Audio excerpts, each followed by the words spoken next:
Hello students, हम determinant की 4.4 exercise को आज सॉल्व करेंगे। ये ओल्ड बुक से 4.4 है और न्यू बुक में अगर तुम्हारे पास नई बुक है तो ये एक्सरसाइज 4.3 है, क्योंकि ओल्ड बुक की जो 4.2 वो डिलीट कर दी गई है, तो इसलिए न्यू बुक में ये 4.3 दी हुई है। स्टार्ट करते हैं। Write minors and cofactors of the elements of the following determinant. तो क्वेश्चन नंबर 1 देखते हैं। इसमें हमें माइनर्स और कोफैक्टर्स निकालने हैं सारे एलिमेंट्स के। तो क्वेश्चन नंबर 1 का फर्स्ट पार्ट हम देखते हैं। यहाँ हमारे पास 2x2 का एक डिटर्मिनेंट है। ठीक, पहले हम निकालते हैं माइनर्स। तो M11, तो माइनर निकालने के लिए हम क्या करेंगे भाई, जिस भी एलिमेंट का माइनर निकालना है उसकी करस्पॉन्डिंग रो और कॉलम को एलिमिनेट करेंगे। तो जैसे हमने इसकी रो एलिमिनेट की A11 की और कॉलम एलिमिनेट किया तो हमें 3 मिलेगा। तो M11 हमारा 3 हो गया। M12 की बात करें, मतलब A12 का माइनर, तो इसकी कॉलम और इसकी रो हटाएं तो हमें 0 मिलेगा। ठीक है, फिर M21 that is minor of A21 हमारा ये है, तो इसकी कॉलम और रो हटाई तो -4 आएगा। और फिर M22, मतलब M22 हमारा 3 है, तो इसकी कॉलम और रो हटाएंगे तो हमें 2 मिलेगा। तो माइनर हमें मिल गए। अब कोफैक्टर्स का जो फॉर्मूला है वो होता है AIJ -1 की पावर I + j MIJ। ठीक है, तो इसी फॉर्मूले से हम क्या करेंगे, कोफैक्टर्स को निकालेंगे। A11 हमारा हो जाएगा -1 की पावर 1 + 1 M11, -1 का स्क्वायर इज +1 और M11 की वैल्यू 3 है, तो हमारा A11 भी 3 आएगा। अच्छा, A12 की बात करें तो -1 की पावर 1 + 2 M12, तो -1 का क्यूब हो जाएगा नेगेटिव और M12 हमारा 0 है। -0 का कोई मतलब नहीं होता, ये 0 ही रहेगा। ठीक है, फिर हम निकालते हैं A21, -1 की पावर 2 + 1 M21, -1 का क्यूब इज़ नेगेटिव और M21 हमारा -4 है, तो minus of -4 is +4। And A22 हो जाएगा -1 की पावर 2 + 2 M22, -1 की पावर 4 इज़ +1 और M22 हमारा 2 है, तो A22 हमारा 2 आ गया। तो आगे बढ़ते हैं, इसका सेकंड पार्ट करते हैं। सेकंड पार्ट में भी हमें 2x2 का मैट्रिक्स डिटर्मिनेंट दिया हुआ है और इसमें माइनर्स और कोफैक्टर्स हमें निकालने हैं। तो M11 हम पहले निकालते हैं। तो M11 हमारा होगा, तो A11 की कॉलम और रो हटाएं तो D बचेगा, M11 D हो गया। M12 क्या होगा, तो A21 की कॉलम और रो हटा दें तो B मिलेगा। M21 क्या होगा, तो A21 हमारा B है, उसकी कॉलम और रो हटाएं तो हमें C मिलेगा। और M22 A22 का माइनर होगा, तो A22 हमारा D है, इसकी कॉलम और रो हटाई तो हमें A मिलेगा। तो हमें माइनस मिल गया। अब हमें कोफैक्टर निकालने हैं। तो कोफैक्टर का फॉर्मूला वही है, AIJ इज इक्वल्स टू -1 की पावर I + j MIJ। ठीक है, तो A11 हो जाएगा -1 की पावर 1 + 1 M11, -1 का स्क्वायर इज +1, M11 हमारा D है, तो A11 भी हमारा D हो जाएगा। A12 -1 की पावर 1 + 2 M12, -1 का क्यूब इज़ नेगेटिव और M12 हमारा B है, तो वो हो जाएगा -B। ठीक है, A21 की बात करें तो -1 की पावर 2 + 1 M21। ठीक है, तो हमारा -1 का क्यूब हो जाएगा नेगेटिव और M21 हमारा C है, तो ये -C हो गया। और A22 -1 की पावर 2 + 2 M22, -1 की पावर 4 इज़ +1 और M22 हमारा A है, तो ये आंसर आ जाएगा A। तो A22 हमारा क्या आएगा, A। क्लियर। आगे बात करते हैं क्वेश्चन नंबर 2। इसमें भी हमें माइनर और कोफैक्टर निकालने हैं हर एलिमेंट के। तो पहले हम माइनर पे बात करते हैं, M11। तो M11 होगा A11 का माइनर, तो उसकी कॉलम और रो हटा दें तो हमें एक डिटर्मिनेंट मिलेगा 1001। इस डिटर्मिनेंट को हम सॉल्व करें तो 1 1 = 1 और 0 × 0 0, तो 1 - 0 इज़ 1। ठीक है, फिर हम निकालते हैं M12। तो A12 का माइनर को हम M12 बोलेंगे, तो इसकी कॉलम और रो हटा दी तो हमें मिलेगा 0 0 0 1 0 0 0 1। मल्टीप्लाई करें तो 1 0 से 0 और 0 0 से 0, तो 0 - 0 इज़ 0। अब हम निकालते हैं M13। A13 का माइनर, तो इसकी कॉलम हटाई और रो हटा दी तो हमें वही 0 1 0 0 मिलेगा। ठीक है, ये भी हमें 0 ही आएगा, 0 1 0 0 0 एंड 0 1 0, तो 0 - 0 इज़ 0। आगे बात करते हैं, हम निकालते हैं M21। तो A21 का माइनर, तो इसकी कॉलम और इसकी रो हटाई तो 0 0 0 1, और ये भी 1 0 से 0 0 0 से 0, तो 0 माइनस 0 इज़ 0। फिर M22 निकालें तो A22 का माइनर, इसकी कॉलम और रो हटा दी तो 1 0 0 1 आएगा, तो 1 1 1 और 0 0 से 0, तो 1 माइनस 0 इज़ 1। M23 तो A23 का माइनर, तो इसकी कॉलम और रो हटा दी 1 0 0 0, तो 0 1 से 0 0 0 से 0, तो ये 0 ही आएगा। ठीक है, अब हम निकालते हैं M31 जो कि A31 का माइनर होगा, इसकी कॉलम और रो हटाई तो 0 0 1 0 हो जाएगा, 0 0 1 0, तो ये हो जाएगा 0 0 से 0 1 0 से 0, तो 0 माइनस 0 इज़ 0। ठीक है, M32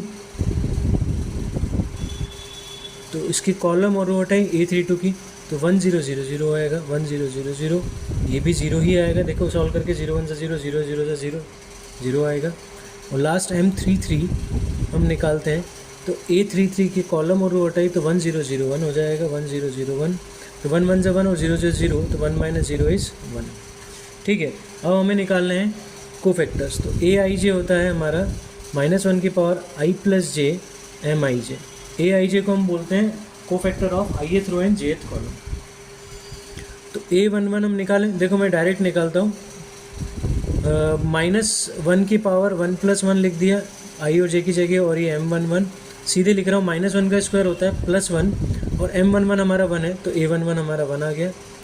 A12 की बात करें तो -1 की पावर 1 + 2 M12, तो -1 का क्यूब इज़ माइनस, और M12 हमें 0 दिया हुआ, तो ये 0 ही आएगा, -0 लिखने का कोई मतलब नहीं है।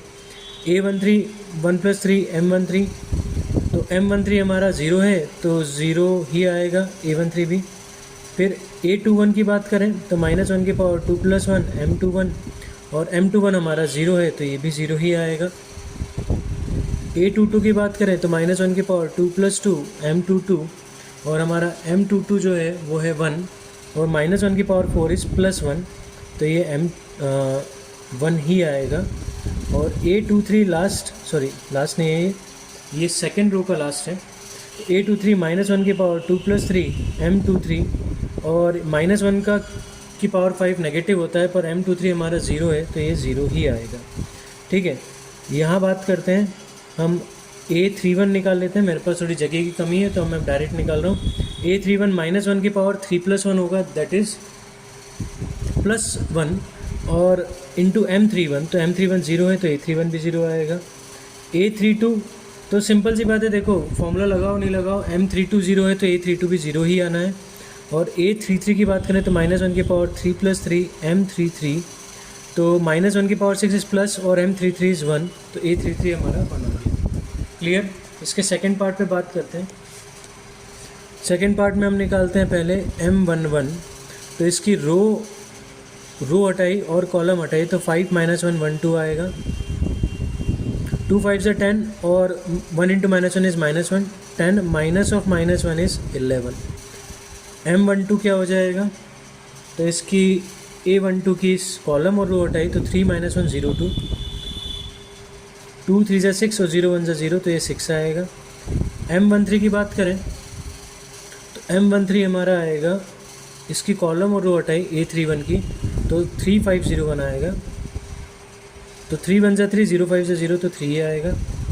M21 की बात करें तो A21 का माइनर होगा M21, इसकी कॉलम और रो हटाई 0 4 1 2 हो जाएगा, 2 0 से 0, 1 4 से 4, 0 - 4 इज़ -4। M22 की बात कर लेते हैं, तो M22 हमारा होगा A22 का माइनर, कॉलम और रो हटाई, तो 1 4 0 2 हो जाएगा। इसको सॉल्व करें तो 2 आएगा। ठीक है, 2 1 से 2, और 0 4 से 0, तो 2 - 0 इज़ 0। आगे बात करते हैं M23 निकालते हैं, तो इसकी कॉलम और रो हटाई, तो 1 0 0 1 आएगा, 1 1 से 1, और 0 0 0, तो 1 - 0 इज़ 1। फिर M31 निकालते हैं, जो कि A31 का माइनर होगा, इसकी कॉलम और रो हटाई, तो 0 4 5 - 1, तो -1 × 0 is 0, and 5 4 are 20, 0 - 20 is -20। M32 तो A32 का माइनर, इसको रो को और कॉलम को हटाएं तो 1 4 3 -1 आएगा। तो 1 इंटू -1 इज़ -1, 3 4 ज़ा 12, दैट इज़ -12 -13 आ जाएगा। और M33 लास्ट हमारा है, तो इसकी कॉलम A33 की कॉलम और रो हटाई तो 1035, तो 5 1 ज़ा 5, 300, तो 5 ही आएगा। अब हम निकालते हैं कोफैक्टर्स। तो कोफैक्टर का फॉर्मूला है AIJ -1 की पावर I + J MIJ। ठीक है, स्टार्ट करते हैं A11 से निकालना। तो A11 होगा -1 की पावर 1 + 1 M11, -1 का स्क्वायर इज़ +1, M11 हमारा 11 है तो A11 भी 11 आएगा। A12 -1 की पावर 1 + 2 M12। ठीक है, -1 का क्यूब हो जाएगा नेगेटिव और M12 हमारा 6 है तो ये आ जाएगा -6।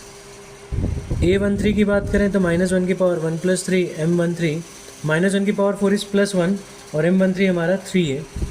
ठीक है, तो ये हमारा 3 आ जाएगा। A21 की बात करें तो वो होगा -1 की पावर 2 + 1 M21, -1 की पावर 2 + 1 इज़ ऑड पावर, तो -1 का क्यूब हो जाएगा -1 और M21 हमारा -4 है तो -4 दैट इज़ +4। A22 की बात करें तो A22 हमारा होगा -1 की पावर 2 + 2 M22 और -1 की पावर 4 इज़ +1 और M22 हमारा 2 है। A23 क्या होगा -1 की पावर 2 + 3 और M23, तो M23 हमारा 1 है और ये -1 की पावर 5 ऑड पावर है तो नेगेटिव होगा तो ये -1 होगा। ठीक है, याद रखना कि इनका सम अगर इवन आता है, ठीक है, I और J का सम अगर इवन आता है तो कोफैक्टर और माइनर की वैल्यू क्या रहेगी, सेम रहेगी। और अगर इनका सम I और J का सम ऑड आता है तो माइनर का साइन चेंज कर दो, तुम्हें कोफैक्टर मिल जाएगा। ठीक है, तो I और J का सम अगर इवन है तो कुछ नहीं करना, जो माइनर है वही कोफैक्टर है, पर I और J का सम अगर ऑड है तो माइनर की साइन चेंज करो, तुम्हें कोफैक्टर मिल जाएगा। आगे बात करते हैं A31 -1 की पावर 3 + 1 M31। तो देखो 3 + 1 इवन है तो देखो जो माइनर होगा वही कोफैक्टर होगा, तो ये कितना आएगा -20, क्योंकि हमारा M31 -20 है। A32 की बात करें तो -1 की पावर 3 + 2 M32। अब देखो ये सम क्या है, ऑड है ना I और J का, तो साइन चेंज होगी, -13 है तो ये हो जाएगा +13। और लास्ट हम मैं यहाँ निकाल रहा हूँ A33 -1 की पावर 3 + 3 M33। तो देखो ये सम 3 + 3 6 इवन है, तो जो M33 होगा वही A33 होगा, मीन्स 5। क्लियर। आगे बात करते हैं question number 3।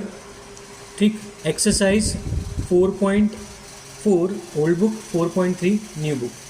Using cofactors of elements of second row evaluate delta. हमें डेल्टा की वैल्यू इवेल्युएट करनी है, कौन से कोफैक्टर्स का यूज़ करके, सेकेंड रो के। तो सेकेंड रो हमारी ये है, इसके कोफैक्टर्स निकालते हैं। तो वो डायरेक्ट कोफैक्टर निकालेंगे हम। AIJ होता है -1 की पावर I + J MIJ। तो A11 अगर हमें निकालना है, सॉरी A11 तो हमें निकालना नहीं, हमें सेकेंड रो के एलिमेंट्स निकालने के कोफैक्टर्स निकालने हैं। तो A21 निकालेंगे तो -1 की पावर 2 + 1 और M21। ठीक है, -1 का क्यूब नेगेटिव। ठीक है, अब M21 कैसे निकालेंगे, तो इसकी कॉलम और रो को हटा दें तो एक डिटर्मिनेंट मिलेगा 3823। इसको सॉल्व करें तो 9 - 16 विच इज़ -7, तो ये हो जाएगा +7। ठीक है, अब A22 निकालें तो -1 की पावर 2 + 2 M22। तो देखो I और J का सम अगर इवन है तो माइनर कोफैक्टर सेम होंगे। ठीक है, तो M22 अगर निकालें तो सेकेंड रो के कॉलम, सेकेंड रो के सेकेंड एलिमेंट का कॉलम और रो हटा दें तो 5813 हमारे पास एक डिटर्मिनेंट मिलेगा 2 × 2 का। 15 - 8 इज़ 7। क्लियर। और A23 हो जाएगा -1 की पावर 2 + 3 M23। तो देखो ये 2 और 3 का सम ऑड है तो M23 जो भी आएगा उसका साइन चेंज होगा, क्योंकि ये नेगेटिव देगा, -1 की पावर 5। M23 के लिए क्या करेंगे, A23 की कॉलम और रो हटाएंगे तो 5312 हमारा डिटर्मिनेंट होगा। और 2 5 से 10, 10 माइनस ऑफ 10 माइनस 3, तो 10 माइनस 3 हो जाएगा 7, तो ये आएगा -7। तो हमें क्या मिल गए, कोफैक्टर्स मिल गए सेकेंड रो के। अब इनको यूज़ करके हमें डिटर्मिनेंट की वैल्यू निकालनी है। तो डेल्टा तुमने पढ़ा होगा कि किसी भी रो के कोफैक्टर्स को, है ना, उसी रो के एलिमेंट्स के साथ मल्टीप्लाई करके ऐड करें, या किसी भी कॉलम के कोफैक्टर्स को उसी कॉलम के एलिमेंट्स के साथ मल्टीप्लाई करके ऐड करें तो डिटर्मिनेंट की वैल्यू मिलती है। ठीक है, तो हम क्या करेंगे, A21 को A21 से, A22 को A22 से और A23 को A23 के साथ मल्टीप्लाई करके ऐड करें तो हमें डिटर्मिनेंट की वैल्यू मिलेगी। तो A21 हमारा 2 है और ये 7 है। A21 कैपिटल A21 मतलब कोफैक्टर, और A22 हमारा है 0 और कोफैक्टर ऑफ A22 है 7। ठीक है, और A23 हमारा 1 है और ये हो गया -7। ठीक है, तो 14 0 इंटू समथिंग 0 ही होता है और ये -7 आएगा, तो 14 - 7 इज़ 7। तुम लोग इसको डायरेक्ट एक्सपांड करके भी देखना, आंसर 7 ही आएगा। आगे बात करते हैं question number 4, using cofactors of elements of third column. हमारी थर्ड कॉलम क्या है, इसके कोफैक्टर्स का यूज़ करके हमें डेल्टा की वैल्यू मतलब डिटर्मिनेंट की वैल्यू निकालनी है। तो क्वेश्चन नंबर 4 जो है ये ओल्ड बुक से एक्सरसाइज 4.4 है और न्यू बुक से 4.3। ठीक है, तो कोफैक्टर निकालने का फॉर्मूला AIJ -1 की पावर I + j MIJ। हमें थर्ड कॉलम के कोफैक्टर्स निकालने हैं। तो थर्ड कॉलम का पहला एलिमेंट होता है A13, तो -1 की पावर 1 + 3 M13।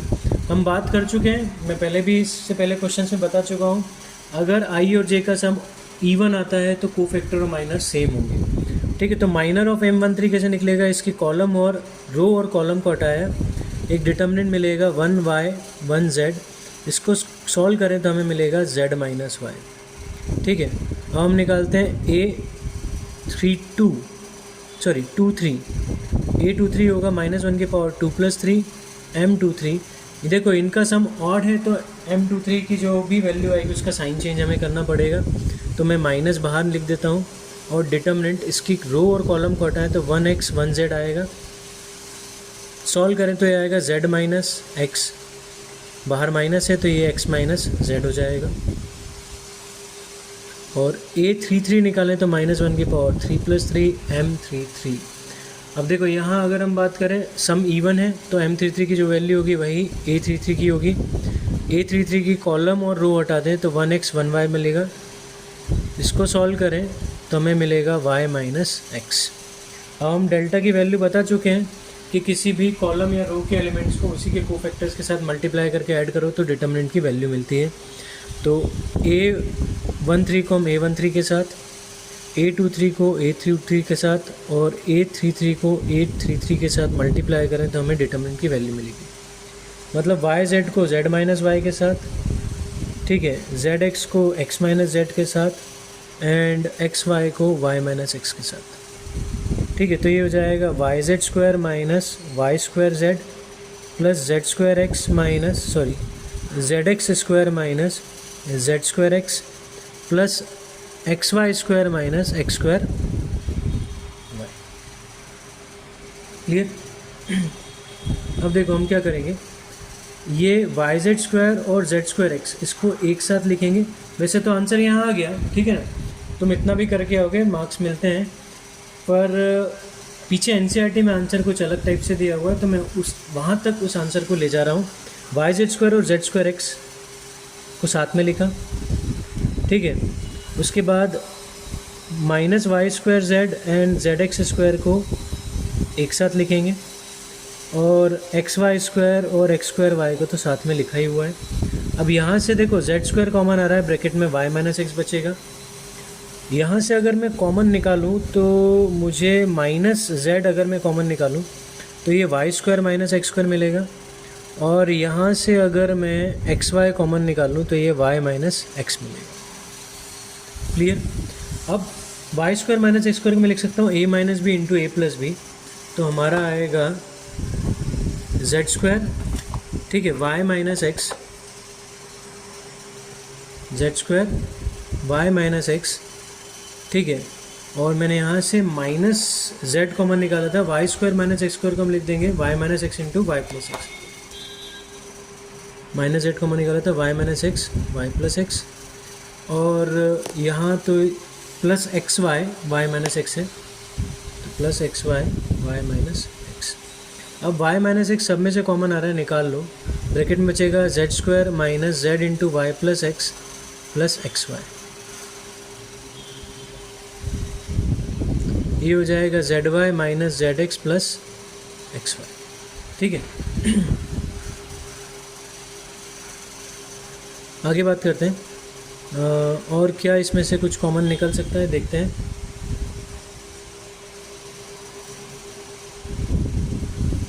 यहाँ से अगर मैं x कॉमन निकालूं तो ये z माइनस वाई हो जाएगा। ठीक है, तो हम इन दोनों को लेते हैं। ठीक है, तो हमारे पास आएगा y माइनस एक्स, इसमें से अगर मैं z कॉमन निकालूं तो z माइनस वाई, और यहाँ से अगर मैं माइनस एक्स कॉमन निकालूं तो z minus Y.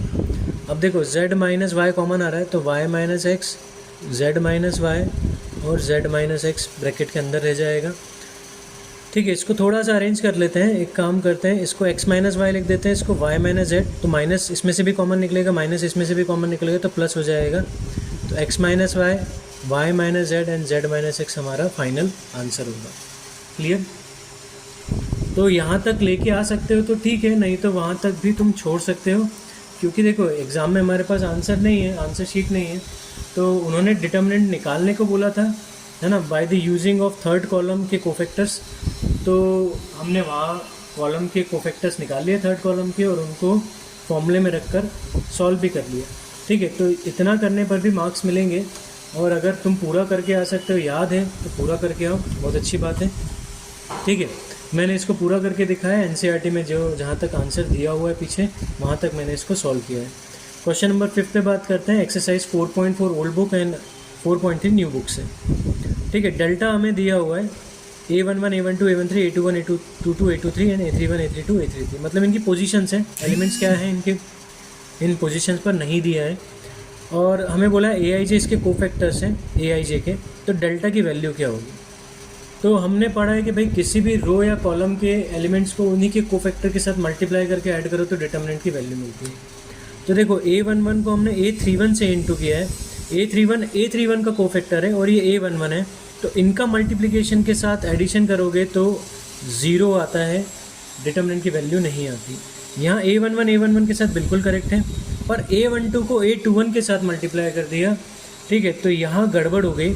A11, A12, A13 हमारे फर्स्ट रो के एलिमेंट्स हैं, और A11, A21 एंड A31 हमारे फर्स्ट कॉलम के कोफैक्टर्स हैं, तो इनका सम भी 0 आएगा। A21, A11, A22, A12 और A23, A13, A21, A22, A23 हमारा सेकेंड रो के एलिमेंट्स हैं, और A11, A12, A13 हमारे फर्स्ट रो के कोफैक्टर्स हैं, तो इनका मल्टीप्लिकेशन का सम भी 0 आएगा।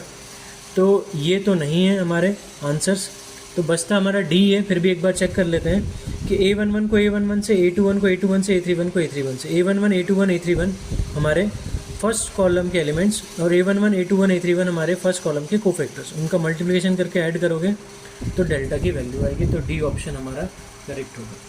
तो मैंने इस एक्सरसाइज के सारे क्वेश्चंस का सॉल्व कराया है। ठीक है, मैं इनके इंडिविजुअल एक क्वेश्चन के वीडियो भी अपलोड कर दूंगा, पूरा ये एक्सरसाइज का वीडियो तो अपलोड करूँगा ही, सिंगल क्वेश्चंस के वीडियो भी अपलोड करूँगा। वीडियो अच्छा लगा हो तो प्लीज़ चैनल को सब्सक्राइब करना और इस वीडियो को लाइक कर देना और अपने फ्रेंड्स के साथ ज़रूर शेयर करना। ठीक है, मैं अगली एक्सरसाइज लेकर आऊँगा इसके बाद 4.5 ओल्ड बुक से और 4.4 न्यू बुक से। तब तक के लिए गुड बाय, थैंक यू।